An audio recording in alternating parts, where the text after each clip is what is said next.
And we're back here on the GSMC Baseball Podcast, bringing you our fourth segment here, which is going to be talking about Coby Mayo being called up by the Baltimore Orioles, one of the top prospects in all of baseball. So let's get into it. But before we do that, I would like to ask you again to please like and follow the show. We do get a number of questions from viewers to ensure that your question does get run in the air. Please use the link, gsmcpodcast.net. It really does help the show, and it really did mean a lot, so thank you so much for that. And let's get back into the show for today. So, all right. Big news did come out yesterday that the Baltimore Orioles were calling up Coby Mayo, one of the top prospects in all of baseball, one of the biggest risers in all of baseball as well, prospect-wise, a fourth-round pick in 2020 that was really not thought of very highly, now has risen all the way up to number 15 on MLB Pipeline's prospect rankings. I'm pretty sure as a top 30 consensus prospect all around. And yeah, I want to go over Coby Mayo's impact on the Orioles and all that, so let's get into it. So, first off, going over a little bit of a scouting report for Mayo. Mayo is a monster of a talent, 6'5", 230, plays in the corners, either third base or first base. I think projects more as a first baseman well into his career, but I also think that he can play third base for maybe the first year or two in the major leagues, but then probably will have to shift over to first base just because of his size and his power. Has a 45 hit grade, a 65 power grade, 65. Highest is 70. It's highest is 80, by the way. Nobody ever gets 80. A running grade of 40. Arm grade of 70, and a fielding grade of 45. So obviously this is your classic big, tall, power hitting arm combination of a guy. I mean, you look at his minor league stats; they're just bonkers. They're insane. A 308 average this year in AAA, a 375 on base percentage, 961 OPS. And he played 4 games in A+ ball this year as well, and had an OPS of 2,000. So he's really, really good. That's basically what we're going to say. He played 4 games in A+ ball this year and 3 home runs. So yeah, he's really, really good at baseball is what we're trying to say. Mayo is an elite power hitting prospect, a guy who is just so good with that bat, hitting balls out of the park. Not sure how it's going to project in the Orioles ballpark with that big wall over there in left field, but I think he's able to spray it to all ballparks, and man, his power is just insane. So if anyone can hit it over that wall pretty consistently, it's going to be Coby Mayo. So I'm really, really excited to watch this guy in the major leagues. Like, very, very excited. I love his power is just absolutely insane. I don't know how to describe it. So Fangraphs also has him as number 12 prospect in all of baseball. So obviously, he's a very highly thought of consensus top prospect. It's just absolutely incredible. And Orioles fans have been begging for a little while now that he is called up by the team. And they finally got their wish. And I am very, very excited to be able to watch him. And it's especially exciting because the Orioles, of course, are in a pennant race.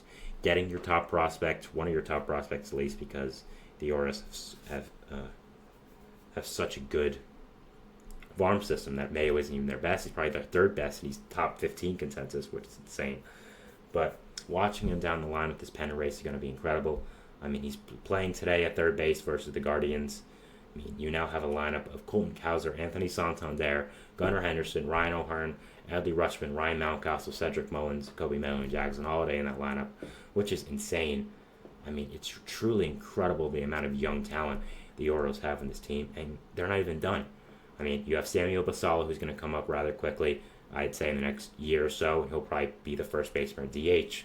Let's say you move Coby Mayo to DH, you then have Ryan Mountcastle over there. It's over there probably at third base or something. And I mean, I look at this team, and it's just incredible what they're able to do. And just the amount of talent they have is really just incredible. And overall, I don't know, man. I know people, I'll say it again, I know people are against tanking in baseball and taking in sports, which I get.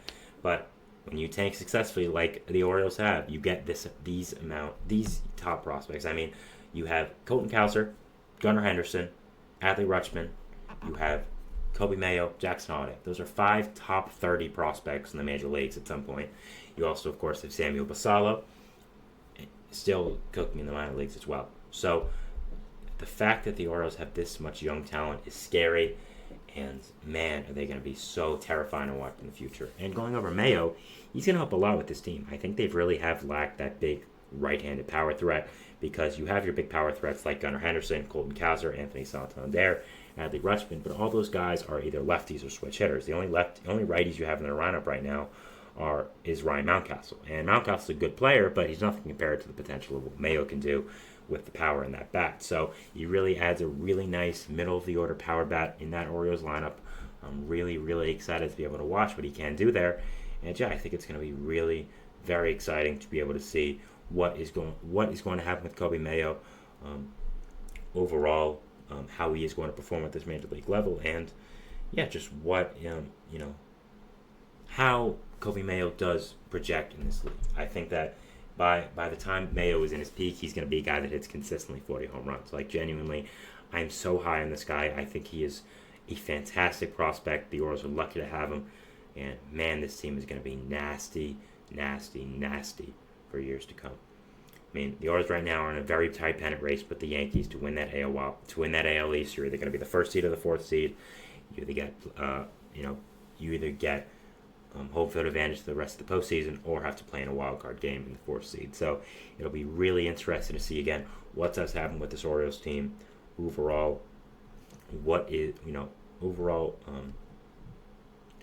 Overall where you are going to finish for the rest of the year, and just, man, this Orioles team is going to be scary for not just this year, but for the future as well.